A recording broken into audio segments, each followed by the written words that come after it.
নমস্কার বন্ধুরা, আজ আমি নিয়ে এসেছি হাতে মেখে এঁচোড়ের দারুণ টেস্টি একটি রেসিপি, যার স্বাদ কিন্তু একদম চিকেন মাটনের স্বাদকেও হার মানাবে। আর সব থেকে বড় ব্যাপার হলো এটা আপনারা একদম খুব কম সময়ের মধ্যে ঝটপট বানিয়ে ফেলতে পারবেন, তাও আবার বাড়িতে থাকা সাধারণ কয়েকটা উপকরণ দিয়ে। তো চলুন তাহলে দেরি না করে রান্না ঝটপট শুরু করি। তো প্রথমে আমি এঁচোড়টা কেটে নেব। তার জন্য সরষের তেল নিয়েছি, আর এখানে নিয়েছি দুটো পাত্রের মধ্যে জল। জলের মধ্যে অল্প একটু করে সরষের তেল দিয়ে দিলাম, আর হাতে বটিতে ভালোভাবে সরষের তেল লাগিয়ে নিলাম। আর পাত্রগুলোর মধ্যে অল্প একটু সরষের তেল দিয়ে দিলাম, তাতে করে কি হবে, পাত্রগুলো সহজেই পরিষ্কার করা হয়ে যাবে। তো এবার দেখুন, এখানে আমি একটা ছোট্ট সাইজের কচি এঁচোড় নিয়েছি।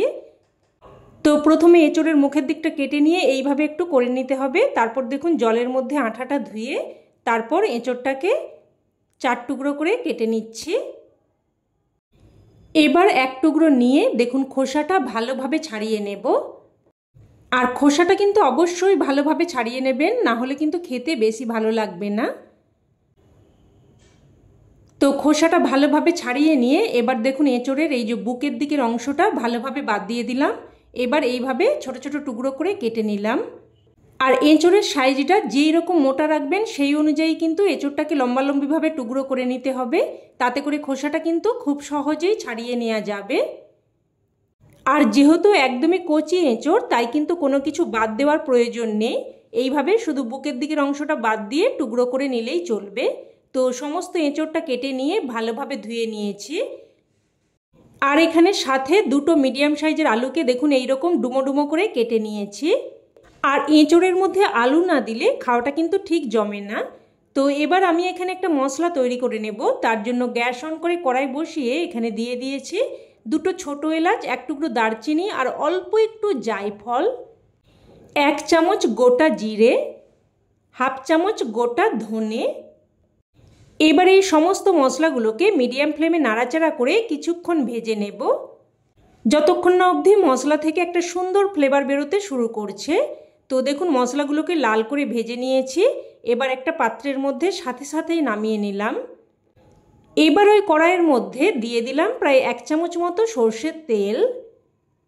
তেলটাকে ভালোভাবে গরম করে নিয়ে দিয়ে দিচ্ছি প্রায় 6 থেকে 7 কোয়া মতো রসুন, আর দিয়ে দিচ্ছি আদা। এখানে 1 ইঞ্চি মতো আদাকে ছোট ছোট টুকরো করে দিয়েছি।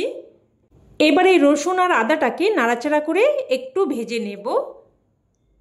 তো দেখুন একটুক্ষণ নাড়াচাড়া করে আদা আর রসুনটাকে হালকা লাল করে ভেজে নিয়েছি। এবার এখানে দিয়ে দিলাম একটা মিডিয়াম সাইজের কুচানো পেঁয়াজ, আর দিয়ে দিলাম দুটো পাকা লঙ্কা আর দুটো কাঁচা লঙ্কা। তবে ঝালটা কিন্তু অবশ্যই আপনারা আপনাদের স্বাদ অনুযায়ী দিয়ে দেবেন। তো সমস্ত মশলা নাড়াচাড়া করে আবারও একটুক্ষণ ভেজে নিয়েছি। আর দেখুন রসুন কিন্তু সেদ্ধ হয়ে গেছে। এবার এখানে দিয়ে দিচ্ছি একটা মিডিয়াম সাইজের কুচানো টমেটো। আর টমেটোটা প্রথমে দিয়ে দিলে পেঁয়াজ, আদা, রসুন এগুলো কিন্তু ভালোভাবে ভাজা যাবে না, তাই এগুলোকে একটুক্ষণ ভেজে নিয়ে তারপর টমেটোটা দিয়েও নাড়াচাড়া করে কিছুক্ষণ ভেজে নিলাম। তো দেখুন মশলাটাকে ভালোভাবে ভেজে নিয়ে এবার একটা পাত্রের মধ্যে উঠিয়ে রাখলাম, আর মশলাটাকে একটু ঠান্ডা হতে দেব। তো এবার এখানে নিয়েছি একটা মিক্সিং জার। মিক্সিং জারের মধ্যে ভেজে রাখা গোটা মশলাগুলো দিয়ে দিলাম। তো প্রথমে মিক্সিং জারটা ঘুরিয়ে মশলাগুলোকে দেখুন এইভাবে একটু গুঁড়ো করে নিয়েছি। এবার এখানে ভেজে রাখা পেঁয়াজ, আদা, রসুন, লঙ্কা এগুলো দিয়ে দিচ্ছি, আর সাথে দেখুন 2 চামচ মতো জলও দিয়ে দিচ্ছি। এবার মিক্সিং জার আবারও ঘুরিয়ে ভালোভাবে একটা মিহি পেস্ট বানিয়ে নেব। তো দেখুন একদম একটা মিহি পেস্ট বানিয়ে নিয়েছি। এবার এখানে নিয়েছি একটা প্রেসার কুকার। প্রেসার কুকারের মধ্যে এবার কেটে ধুয়ে রাখা আলু, এঁচোড় দিয়ে দিচ্ছি। তো প্রথমে আলুগুলো দিয়ে তারপর এঁচোড়গুলো দিয়ে দিলাম। দিয়ে দিচ্ছি স্বাদ অনুযায়ী লবণ, হাফ চামচ মতো হলুদ গুঁড়ো, হাফ চামচ মতো কাশ্মীরি লঙ্কার গুঁড়ো দিয়ে দিচ্ছি। এতে তরকারির রঙটা সুন্দর হবে, তবে ঝাল কিন্তু বেশি হবে না। এবার তৈরি করে রাখা মশলার পেস্ট দিয়ে দিচ্ছি। এবার এখানে দিয়ে দিচ্ছি একটা মিডিয়াম সাইজের কুচানো টমেটো, আর টমেটোটাকে দেখুন বড় বড় টুকরো করে দিয়েছি। আর দিয়ে দিচ্ছি কয়েকটা কুচানো কাঁচা লঙ্কা। তবে আবারও বলছি, ঝালটা কিন্তু অবশ্যই আপনারা আপনাদের স্বাদ অনুযায়ী দিয়ে দেবেন। এবার সবশেষে এখানে দিয়ে দিচ্ছি 2 চামচ মতো কাঁচা সর্ষের তেল।